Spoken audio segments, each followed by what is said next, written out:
My name is Alara. My father once said something that changed my life forever. She's dying soon. Stop wasting money on her. Then he threw my grandmother, the woman who raised me, into a thunderstorm like she was nothing. Just minutes after she signed over her legacy, the Craftsman home on Willow Creek Lane where 3 generations of our family had learned to walk. My mother, she just turned away. I took my grandmother, Ada, in, but by then she was already broken. And when the will was finally read, what she left behind silenced everyone. Want to know why? Before we dive in, tell me, who would you trust when even your own family sees you as disposable? Stick around. The rain wasn't just falling.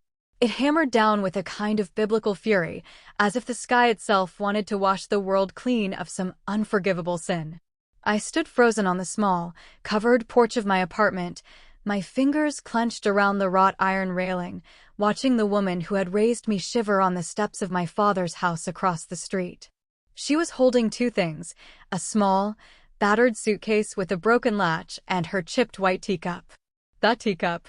She'd had it longer than I'd been alive, a relic from a life before my father, before my mother, before me.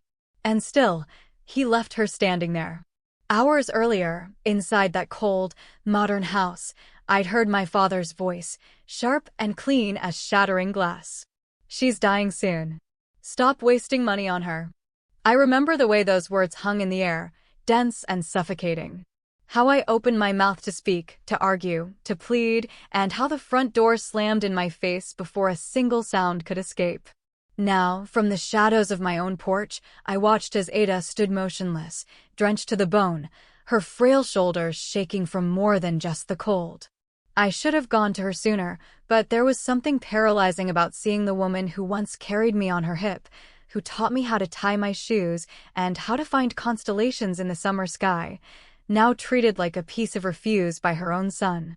When I finally moved, it felt like pushing through deep water. I rushed down my 3 concrete steps and crossed the narrow, rain-slicked asphalt. Ada. My voice cracked, swallowed by the storm. Her eyes met mine. They were clouded with confusion, with a profound and bottomless hurt, but not with surprise. He said, "I'm a burden now, Alara." I had no answer. Only a shame so profound it felt like a physical weight in my chest. I took her suitcase with one hand, wrapped my arm around her small, bird-like frame with the other, and led her away from that house, toward the modest sanctuary of my apartment. My father's stark porch light flickered once behind me, like a malevolent eye winking shut. Inside my apartment, I peeled the soaked wool coat from her shoulders. The skin underneath was pale, almost translucent, and cold to the touch. I wrapped her in my best blanket, a soft chenille throw, but it felt like a hopelessly inadequate gesture. Nothing felt like enough. "Sit here, Ada," I said, my voice sounding wrong in the quiet of the room, too loud and shaky. I settled her onto the worn cushions of my couch and hurried to put the kettle on for tea. Not that tea fixes betrayal, but it's what you do, isn't it? It's the small, warm ritual you perform when you don't know what else to do. As the kettle began to hiss, I turned to look at her. She was holding that chipped teacup in both hands, cradling it in her lap as if it were the last piece of her life she could still claim as her own. I wanted to ask her why she gave him the house, the deed, everything. But she spoke first, her voice a thin, reedy whisper. "He's my son, Alara. I don't understand." Neither did I. But in that moment, what struck me harder than her confusion was my own silence. I poured the steaming water into a mug, added a splash of milk and a single spoon of sugar, just how she always liked it, and placed the warm ceramic in her hands. She sipped slowly, her hands trembling a little less with the warmth, but her eyes remained distant, fixed on a past I couldn't see. I sat across from her on the coffee table, unable to look away. Somewhere in the hum of the rain and the faint tick of the clock on the wall, my mind drifted back to being 10 years old. To my father's voice echoing down the hallway, "Don't talk back." To my mother's silence every time I looked to her for help. And to me, sitting on the stairs, learning how to be quiet. Because silence in our family wasn't just a survival tactic. It was expected. It was the currency of peace. But tonight, staring at Ada shaking under my blanket, her lips pale around that chipped porcelain rim. I wondered something I'd never dared to before. Is silence the same as cruelty? I didn't have the answer. I pulled my knees up to my chest, hugging them tightly, watching the woman who once sewed my Halloween costumes from scratch, now reduced to someone tossed into a storm. She's dying soon. That wasn't just a prediction. It was a judgment. A sentence passed. I don't remember falling asleep, only the steady, percussive sound of rain and the distant, mournful rumble of thunder. As Ada drifted into an exhausted sleep on my couch, I stayed awake.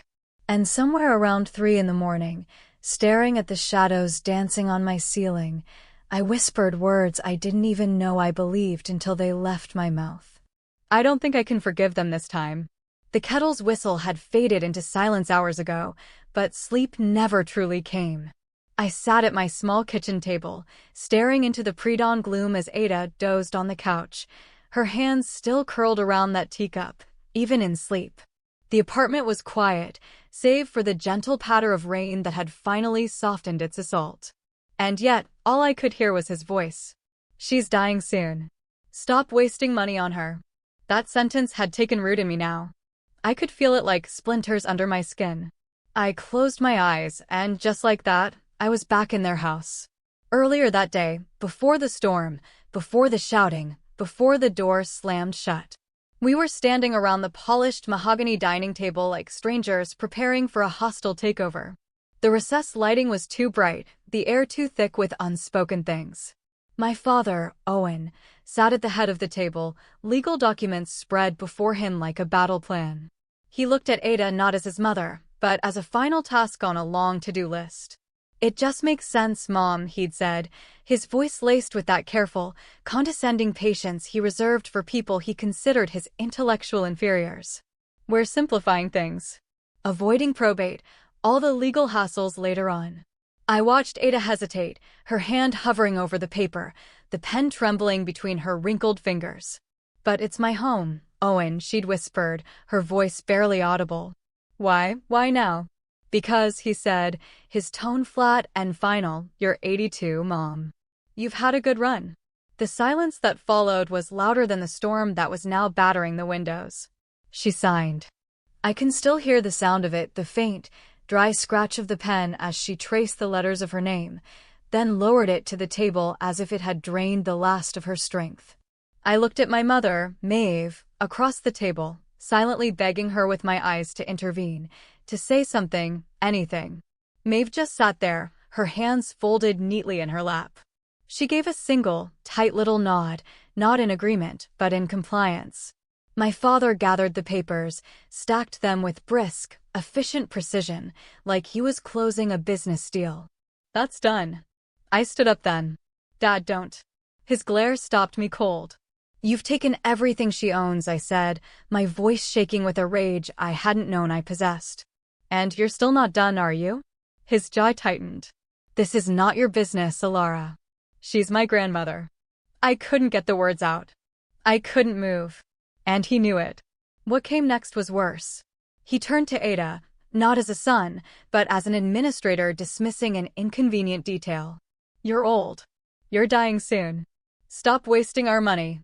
The words weren't shouted. That would have been better. He said them casually, conversationally, as if explaining why they were switching to a cheaper brand of coffee. I remember the way Ada blinked once, twice, as if the words were in a foreign language she was struggling to translate. Then I watched her shoulders fold inward. She seemed to shrink, to become smaller right before my eyes. And my mother stood up, turned, and walked toward the hallway. I waited, my breath held tight in my chest, for her to say something. To turn back. She didn't. She just disappeared down the hall, turning her back on all of it. I stood there, useless, watching as my father guided Ada toward the front door as if she were a piece of luggage he needed out of the house. His final words echoed in my head, even now. "Goodbye, Mom." I should have done something. I should have screamed, fought, thrown something. But I froze. I watched him open the door. I watched the first drops of rain begin to soak her thin sweater the second she stepped outside. I just watched. Back in the dim light of my apartment, I reached for the blanket I'd draped over her hours earlier, tucking it more securely around her shoulders, even though she was still asleep. Her breathing was light, shallow. She still hadn't let go of the teacup. I got up slowly and walked to the bathroom. I didn't turn on the harsh overhead light, just the small one above the mirror. My reflection looked alien. A 33-year-old woman, a paralegal who spent her days navigating other people's conflicts with precision and logic. And yet, when it came to my own family, my own blood, I'd said nothing. I braced my hands against the cool porcelain of the sink. I've been silent my whole life. It wasn't just today. It wasn't just tonight. I thought of all the years of hearing my father's lectures, my mother's placating sighs, the family decisions made without me, around me, despite me. And I thought I was keeping the peace. I thought my silence was a form of grace. But tonight, I'd watched my grandmother, the woman who held my hand through every childhood fever and nightmare, get thrown into a storm like a piece of old furniture. And I hadn't stopped it. Tears burned at the back of my eyes, hot and sharp, but I refused to let them fall. My silence didn't keep the peace. It enabled cruelty. I gripped the edge of the sink until my knuckles ached. Maybe I am the coward he always said I was. Morning came gray and heavy, the sky the color of unpolished silver. I hadn't really slept, though I must have drifted off at some point, because the kettle was cold when I touched it and Ada was still on the couch, her small frame curled around her chipped teacup as if it were an anchor. I moved slowly, my body stiff, as if I'd been holding a single, tense position all night. Maybe I had. In the kitchen, I made toast, leaving it plain, and brewed coffee, black and strong, the way she liked it. I didn't ask if she was hungry. I just set the plate and mug on the little end table beside the couch. Ada stirred, blinking slowly, her fine, white hair sticking out in soft wisps. When her eyes found mine, they were too clear, too awake for someone just roused from sleep. "Why did he do it, Alara?" she asked, her voice soft as dust. I opened my mouth, then closed it again. There were no words. She sat up, her hands trembling slightly as she reached for the teacup still resting in her lap, raising it to her lips out of pure, muscle-deep habit. I poured the fresh coffee into it without a word. She took a small sip, the chipped rim pressing against her lips. Why did he do it? I couldn't answer. Because he could. Because no one ever told him no. Because I never told him no. The thought was a stone in my throat. I sat on the coffee table across from her, unable to meet her eyes. The silence between us stretched, thin and brittle as old glass. Her voice broke it. "Your father, he wasn't always like this." I swallowed hard. "Did you ever tell him no?" Ada's gaze drifted down to the cup in her hands. She didn't answer. The minutes dragged, filled only with the soft clink of porcelain when she set the teacup down. Then, my phone buzzed on the kitchen counter. I reached for it automatically, my heart sinking before I even saw the screen. It was a text from Owen. "Stop interfering. This is family business. You'll understand when you have your own children." My hands felt cold. Another message flashed through almost immediately after. "Maeve. Dad's just stressed, honey. Don't make things harder." I sat motionless, reading those words over and over. 2 sentences, one from each of them, crafted so perfectly to dismiss my anger while feigning concern. As if I were the one overreacting. As if their calculated cruelty wasn't a real event, but a hormonal phase I'd eventually grow out of. I didn't reply. I didn't even think. I just held my finger down on each message and hit delete. I watched their words vanish from the screen, wiped away as if they'd never existed. Part of me expected to feel a surge of relief, of empowerment. Instead, my chest just felt heavier. Ada must have seen the look on my face, because she whispered, "What did he say?" I shook my head. "Nothing that matters." She didn't push, and somehow, her quiet acceptance hurt more than if she had. I cleared the plates, needing something, anything, to do with my hands. Washing dishes felt safer than thinking. But my mind betrayed me. As I scrubbed, a memory hit me with the force of cold water to the face. I was 12 again, sitting on the bottom step of the stairs after knocking over a glass vase in the living room.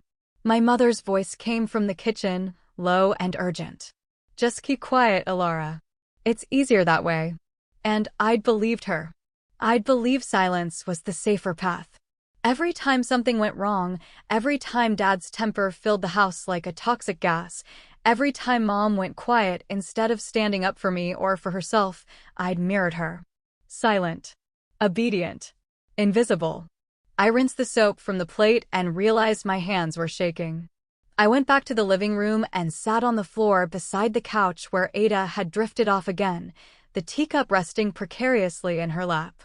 I stared at the lines on her face, the exhaustion etched into every wrinkle. This ends with me.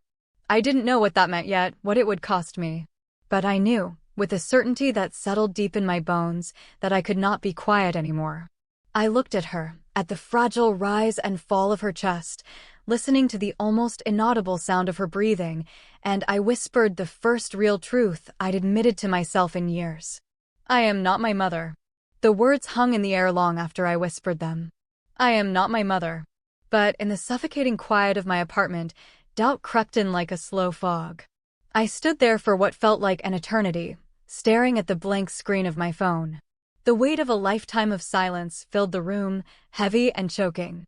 At some point, I found myself dialing. I didn't even remember walking back to the kitchen or sitting down at the table. My fingers just moved, a ghost in the machine of my own body. Owen's name glared back at me from the screen. I hesitated, my thumb hovering over the green icon. Then I pressed it.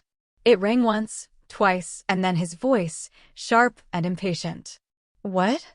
I forced my own voice to be steady. Why did you do it? A pause. I could almost hear the condescending smirk forming on his face. What are you talking about now, Alara?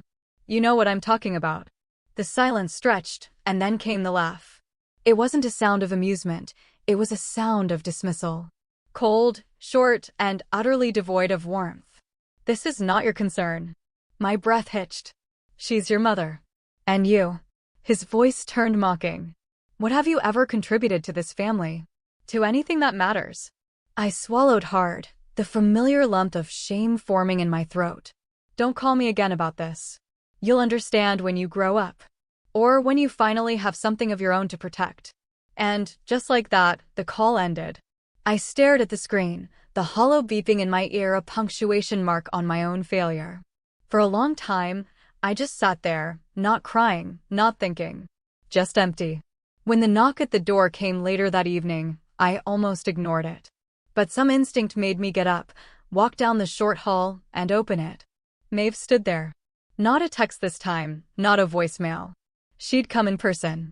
She looked around my small apartment with that same pained expression she always wore when she visited, as if she'd stepped into a motel that smelled faintly of bleach and regret.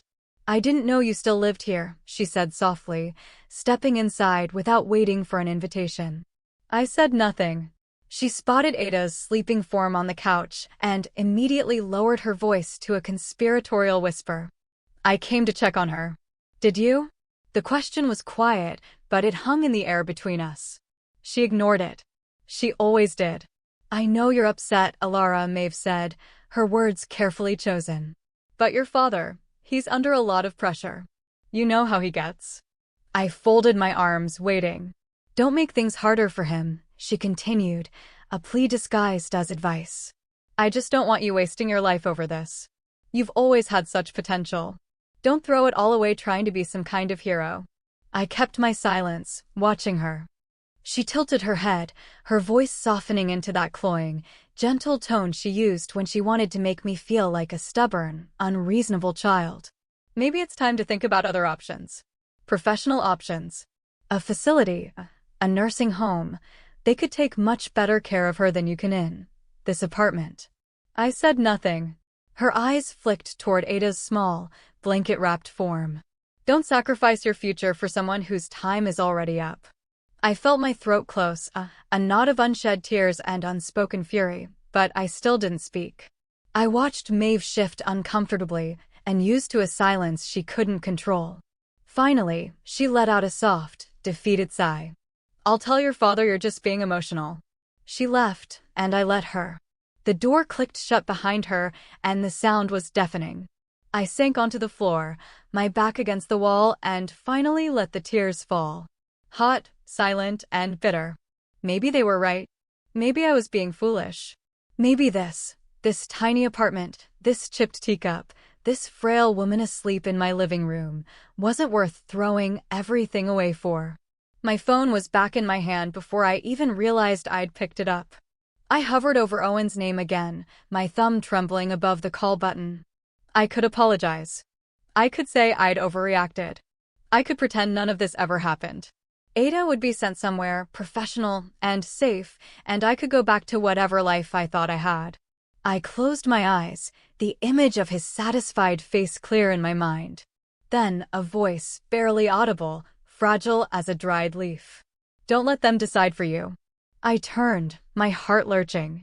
Ada's eyes were open. Her voice was weak, but her gaze was lucid and clear. Don't let them decide. And suddenly, everything I felt cracked wide open. I wasn't just angry at them. I was angry at myself. For thinking, even for a second, that they were right. For believing that their brand of cold, practical cruelty was a form of wisdom I just hadn't attained yet. For almost handing my strength, my very will, back to the very people who'd taught me to bury it. I looked down at my phone. I didn't press call. Instead, I set it down on the table, right next to the chipped teacup. I looked at the woman who had fought harder than anyone deserved to and now lay broken in my home, and I whispered the words back to her, a promise to us both. I won't. I whispered it like a vow, but by morning, the weight of reality pressed down harder than ever. The first envelope arrived as I was pouring black coffee, the scent bitter and thin in the morning air. I tore it open without thinking, expecting a utility bill. Instead, it was medical. The bill for Ada's emergency care from the night I'd brought her in, shivering and disoriented from the rain. $3,000, due in 2 weeks. A second envelope followed before noon. Lab work, prescriptions, follow-up appointments. I didn't need to do the math. I already knew my savings. What little I'd scraped together from late nights and weekend hours at the firm wouldn't stretch. Not with rent, not with groceries, not with her. I sat down at my small kitchen table and laid out every bill, every statement, every dollar left in my account. The numbers didn't lie, but neither did the silence from the couch where Ada slept, curled up like something small and fragile the world had forgotten. I whispered to no one, I'm not strong enough for this. I stayed there until the coffee went cold. That night, lying on a makeshift bed of blankets on the floor beside the couch, I let myself cry. They were silent, small tears, the kind you cry when you think that if you keep them quiet enough, they won't count. At some point, the tears stopped, but the ache remained. I lay awake, staring at the cracked plaster of my ceiling, when a memory surfaced, clear and bright. I must have been 5, maybe 6. It was the dead of winter in Port Blossom, and I'd lost my coat somehow. Left it at school, I think. I remembered my parents arguing about it, their voices sharp and angry behind their closed bedroom door.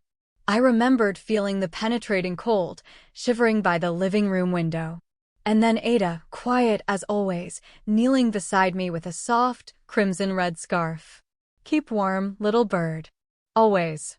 She wrapped it around my neck with careful, gentle hands, tucking the ends into my sweater, close to my heart. No lecture, no anger. Just warmth. No one else had ever done that. I remembered that scarf. I'd lost it years later, but the feeling of it, the simple, unconditional love it represented, stayed with me. And tonight, lying on the floor, I felt that deep, bone-aching cold all over again. The next morning brought another blow. A letter, this time certified. I signed for it with a hand I barely recognized as my own. Inside was the official, notarized deed transfer. Ada's house. The house on Willow Creek Lane, with the climbing roses and the creaking staircase and the smell of pine in the backyard, was now Owen's. Officially. Legally. Irrevocably. I sat down hard on the floor, the deed in my hand, and felt something inside me fracture. They hadn't even waited. They hadn't waited for her to die. They had taken it all while she was still breathing, still here. I found myself drafting a text on my phone, my thumbs moving before conscious thought could catch up. You stole what was never yours. I stared at the words. Deleted them. Typed again. You took her future while she watched. Deleted. I set the phone down, my hand resting on the cool glass as if it might burn me. Ada stirred in her sleep, murmuring something I couldn't catch. And in that moment, I understood. This wasn't about a house. It was about erasure. They weren't just stealing property, they were erasing her, one signature, one cruel word at a time. And I had let them. I stood up. I don't remember putting on my coat or finding my keys. I just remember walking. It was raining again. Not a storm, just a steady, relentless drizzle, the kind that soaks you through to the skin before you even realize you're wet. I stood outside Owen's house for a long time. The gate was locked. The modern, unforgiving porch lights were on. I could see their shadows moving behind the perfectly clean, curtainless windows. I didn't knock. I didn't yell. I didn't even cry. I just stood there, watching, breathing. And when the cold finally sank deep enough into my bones, when the rain traced lines down my cheeks like tears I refused to let fall, I whispered to the house that once held every Christmas, every birthday, every piece of my childhood. This ends. The words echoed in my head as I walked home from Owen's house, soaked through, my shoes heavy with rain. I didn't remember leaving the gate or how long I had stood there. I only remembered the weight in my chest. It wasn't anger anymore. It was something colder, something clearer, like ice forming on a still lake. When I reached my apartment, everything felt too quiet. The kind of silence that isn't peace, but a warning. I opened the door and knew, with a certainty that chilled me to my core. Ada wasn't on the couch. I found her in the bedroom, crumpled on the floor beside the bed. Her breathing was ragged, her skin a ghastly, pale gray, sweat beading at her hairline. A note sat folded neatly on the nightstand. I didn't need to read it to know who it was from, but I did anyway. 3 words in Maeve's elegant, looping script. Enough suffering now. I didn't scream. The sound was trapped somewhere deep inside me. I moved on pure, unthinking instinct, my fingers dialing 911. My hands moved without thought, my mind somewhere else entirely as I told the dispatcher our address, her age, her condition. The words felt like they were coming from someone else's voice. The ambulance arrived quickly, its lights painting the rain-streaked street in strobing flashes of red and blue, but every second felt like an endless, yawning eternity. At the hospital, I watched strangers in scrubs work to save Ada's life while I stood, useless and dripping, in the stark, fluorescent-lit corridor. Somewhere inside me, something cracked. Not like glass shattering, not sharp and sudden, but a slow, deep fissure, like ice breaking apart under immense pressure.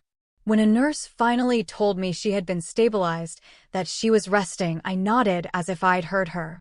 I'm not sure I did. I sat in the waiting room, drenched, my hair plastered to my face, a small pool of water forming under my chair. No one looked at me. No one spoke. And there, sitting in that cold, bright, sterile place, something inside me changed. I wasn't sad. I wasn't scared. I was angry. Not the kind of anger that burns hot and fast. The kind that freezes. I left the hospital without a conscious thought. I drove through the rain, the city streets a blur of light and water through the windshield, my tires sliding at every stoplight. By the time I reached Owen's house again, the sky had begun to fade from black to a bruised, sullen gray, but the rain hadn't stopped. I stood at the gate, pressed the buzzer, and waited. He opened the door himself, no hesitation. Have you finally come to your senses? His voice was casual, as if we were discussing the weather. I remembered, with a sudden, painful clarity, being 5 years old, standing in this same doorway holding a broken doll, hearing that same dismissive tone when he told me to stop crying over a piece of junk. Not this time. No, I said. My voice was calm. Too calm. I'm here to remind you. You will answer for every minute she suffered. He laughed. He actually laughed. Then he slammed the door in my face. I stood there for a few moments longer, listening to the solid, final echo of the deadbolt clicking into place. The rain pressed against me, as heavy as lead, but I wasn't moving. Not yet. Later that morning, I sat in a small, cluttered office at a legal aid clinic downtown. I told them everything. Not the whole story, not the story of the teacup or the red scarf. Just the facts. Elder financial abuse. Coerced property transfer. Criminal endangerment. The woman helping me, a tired-looking lawyer with kind eyes, didn't ask many questions. She just nodded, took notes, and asked for copies of the deed transfer, the hospital admission forms, and a statement on my grandmother's condition. By noon, the papers were filed. An emergency injunction to freeze Ada's assets, the first volley. Owen received the notice that afternoon. I didn't see it happen. I didn't have to. Maeve called my phone 3 times within the hour. I didn't answer. I could imagine the conversation as clearly as if I stood in the room with them. Maeve, panicked. What did you do, Owen? What did you drag me into? Owen, cold and confident. She's bluffing. She doesn't have proof. I knew him. I knew him so well. And that's why I wasn't bluffing. I sat in my car, parked down the street from their house again. But this time, I didn't get out. I pulled out my phone and typed 2 words. Check your email. I sent it to Owen's personal address. Inside that email was a single audio file. Ada's voice, fragile but steady, recorded on my phone in her hospital room that morning. He said I was a burden, she'd whispered, her eyes fixed on me. My son, he said my house was his now. He said I wasn't family anymore. It wasn't much, but it was a start. I watched the house. I waited. And this time I imagined Owen's silence. Not the silence of anger or disbelief. The silence of worry. I sat there in the rain, my headlights dimmed, the windshield wipers pushing away steady streams of water, each drop tracing a line down the glass like a tiny crack forming. I watched those lines and whispered to no one but myself. This isn't a bluff. I said it to the rain, to the night, to myself. But the next morning, it became real. By the time I woke, my phone had already exploded with notifications. Maeve hadn't wasted any time. Her social media was a masterclass in manipulation. A soft-focus picture of me from years ago, smiling and young, captioned with a heartfelt plea, "She's isolating our mother. We're so worried. She refuses all visits. Please pray for Ada." Beneath it, a cascade of comments from strangers who didn't know me, didn't know us, didn't know anything. She looks so cold. Why would a granddaughter do that to her own grandma? She just wants the money. I didn't respond. I didn't scroll. I just sat on the edge of my bed, the phone resting on my knee, and listened to the silence of my apartment pressing in around me. Minutes later, a text arrived from Owen himself. Any fool can throw stones. I build walls. I stared at that message for longer than I should have. They thought they had won. I let them think that. The preliminary hearing was scheduled for noon. By the time I walked into the courthouse, it felt like every eye in the hallway knew me from Maeve's posts. But none of it mattered. Not now. Owen and Maeve stood near the entrance to the courtroom. Maeve's eyes flickered toward me, a flash of something unreadable, fear, maybe, or guilt, before she looked away. Owen didn't even glance in my direction. He was too busy shaking hands with their expensive-looking lawyer. I didn't look at them. I just kept walking. Inside the courtroom, everything felt too big, too loud. The shuffling of papers, the murmuring voices, the frantic, insistent beat of my own heart in my ears. I sat down next to my attorney, a woman named Clara from the legal aid office. She didn't smile. She didn't offer comforting words. She was all business, and that's why I trusted her. The hearing began. Owen's lawyer stood first, her voice calm and confident. She claimed that my grandmother had been manipulated in her final months, that Ada's mental state had been questionable, and that there were serious concerns about my isolation and undue influence. They had even produced a forged medical note from some out-of-state psychiatrist, a man Ada had never met. Then Maeve's accusations were read aloud, word for word, from her social media posts. They painted me as a predator, a greedy, unstable opportunist. I listened to all of it, my hands clasped tightly in my lap. Then Clara stood. She didn't argue. She didn't fight back. Not yet. Instead, she handed a sealed, plastic-wrapped bundle to the bailiff, who passed it to the judge. "This, Your Honor," she said simply, "was notarized 8 months ago. It was discovered within the personal belongings of Ms. Ada Kingsley, hidden inside a personal item given to my client during her childhood." The judge frowned but carefully opened the evidence bag. Inside was a faded, crimson-red scarf. My scarf. Clara stepped aside, and I stood. With trembling fingers, I unfolded the paper that had been tucked deep inside a hidden seam. I had found it by accident, searching for something, anything of Ada's to hold on to. I smoothed its creases and read aloud, my voice clear and steady in the suddenly silent room. "I know who will stand by me when I can no longer stand for myself." Ada's words, her familiar, elegant handwriting, her undeniable truth. The room was utterly still. Owen didn't move. Maeve's face had drained of all color, her knuckles white where she gripped the wooden bench in front of her. I kept reading. "Therefore, I leave all that I own, my home, my savings, my memory, not to those who claim my blood, but to the one who stayed. To my granddaughter, Alara." The judge cleared his throat, visibly moved. Owen's lawyer tried to protest, to claim it was another forgery, but no one was listening. The judge ruled within minutes. Owen's access to Ada's estate was frozen, effective immediately. I was granted emergency authority and power of attorney, pending a full investigation. When the gavel fell, the sound didn't feel like victory. It felt like something heavier, like the tolling of a bell. I walked past Owen and Maeve on my way out. He didn't speak. She didn't look at me. Neither did I. In the parking lot, I sat behind the wheel of my car, my hands resting on the steering wheel, staring at nothing. I reached over to the passenger seat and unfolded the red scarf slowly, as if it might vanish if I moved too fast. Ada's handwriting, clear and strong, caught the sunlight filtering through the windshield. I traced the words one more time. I took a deep, shuddering breath and said softly, not to the scarf, not to Ada, not even to myself, but to the quiet air around me, "I'm not done." That thought followed me like a pulse as I sat in the stillness of my apartment, phone in hand, staring at the message I had typed out to Owen. It was simple, direct. "Meet me. 1 hour.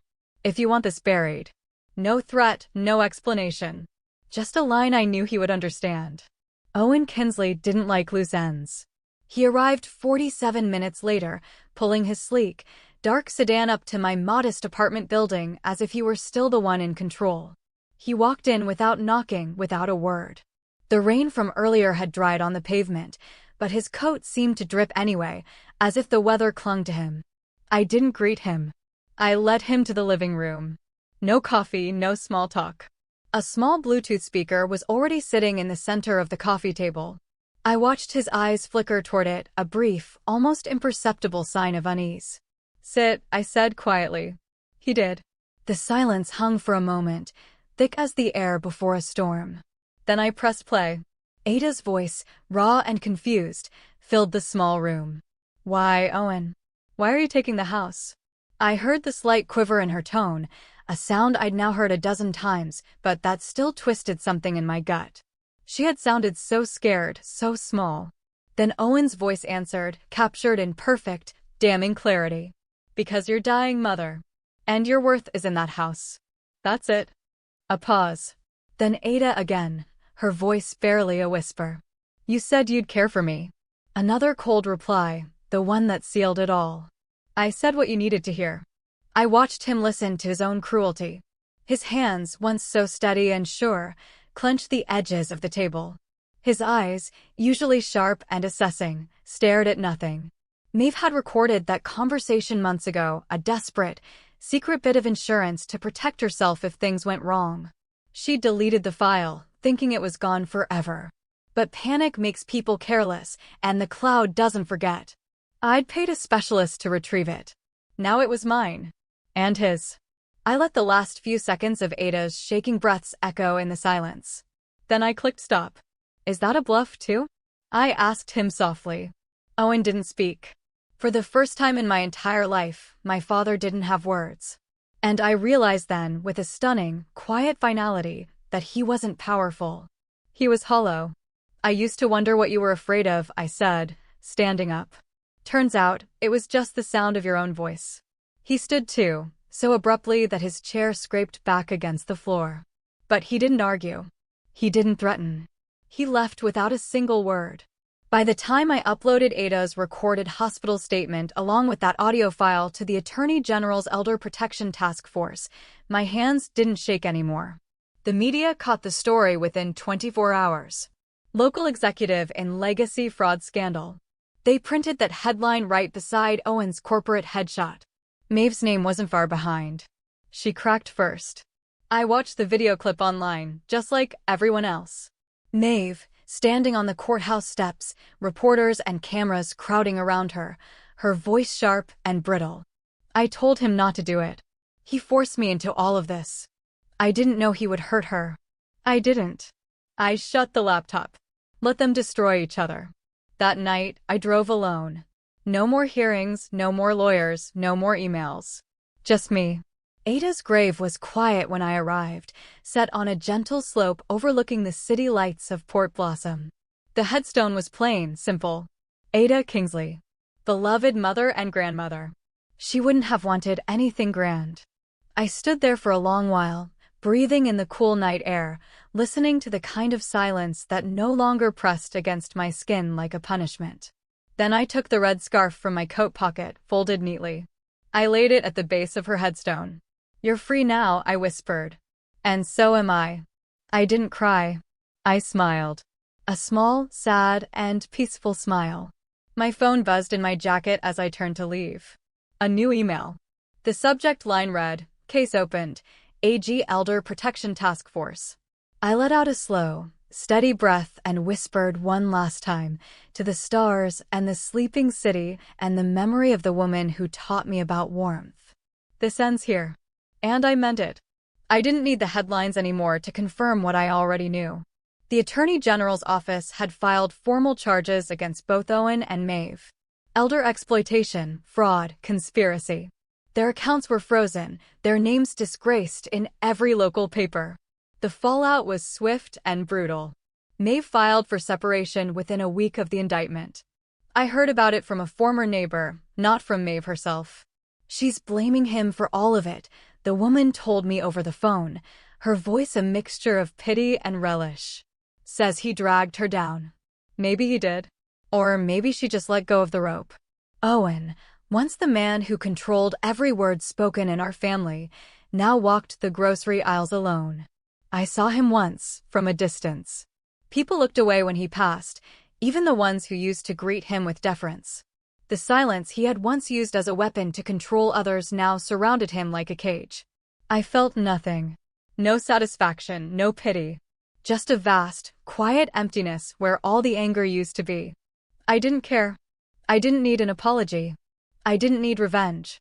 I just needed peace. And so I went home. Not to my small apartment, but to Ada's house on Willow Creek Lane. It was officially mine now after the judge's final ruling. But standing on the porch that first morning, keys in my hand, I realized how little that meant.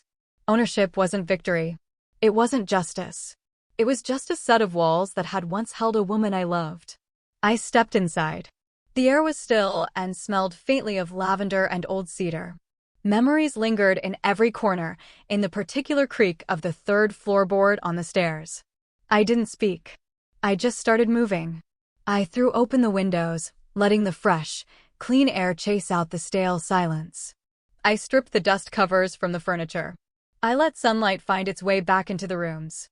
And in the garden Ada had once tended with such love, I dug my bare hands into the dry, neglected soil. I replanted her lilies, the ones she loved, the ones that had withered after she left. It wasn't much, but it was something. A beginning. I didn't tell anyone what I was doing. No announcements, no social media posts, no triumphant victory speech. I simply lived in the quiet, reclaiming the space not from my father, but from the sadness that had filled it. Weeks passed, turning into a season. One morning, while drinking coffee on Ada's porch, I looked at the house with different eyes. It didn't feel like a possession anymore. It felt like history. And I realized that history needed to mean more than just one family's betrayal. I called the local community center. It wasn't hard to explain. I wanted to donate the house. Not for profit, for purpose. That became its new name, Ada's House. A sanctuary, a transitional home for elders who had been abandoned or forgotten, just as Ada had been. The opening ceremony was small and modest, just the way she would have wanted. I stood in the back, letting the dedicated volunteers and social workers take the spotlight. They deserved it. Someone, a volunteer, maybe a neighbor, had hung a simple, crimson-red scarf above the entryway that morning. They didn't know. They couldn't have. But I saw it. And for a long moment, I couldn't move. The scarf swayed lightly in the morning breeze. A simple piece of cloth. But to me, it was a symbol not of pain, but of survival. I didn't explain it to anyone. I didn't need to. I just breathed in slowly and let the moment settle in my heart. People smiled at me as they passed by. Some said, "Thank you." Others simply nodded, a shared understanding in their eyes. I nodded back. Later that evening, as I walked home to my own small, quiet apartment, I thought about the word family. For years, it had meant a kind of prison. An obligation built on fear and silence. But standing on that porch today, I had seen something different. A community of strangers, bound not by blood, but by a shared purpose. Sometimes family isn't who raises you. It's who stands beside you when standing costs everything. I never forgave Owen. I never forgave Maeve. But somewhere along the way, I had stopped carrying them with me. And that felt like enough. As I reached my own front door, I looked back one last time down the street. The red scarf still fluttered gently above the entrance of Ada's house, a small, bright beacon in the fading light. And I knew, with a peace that ran deeper than any victory, that she was free. And so was I.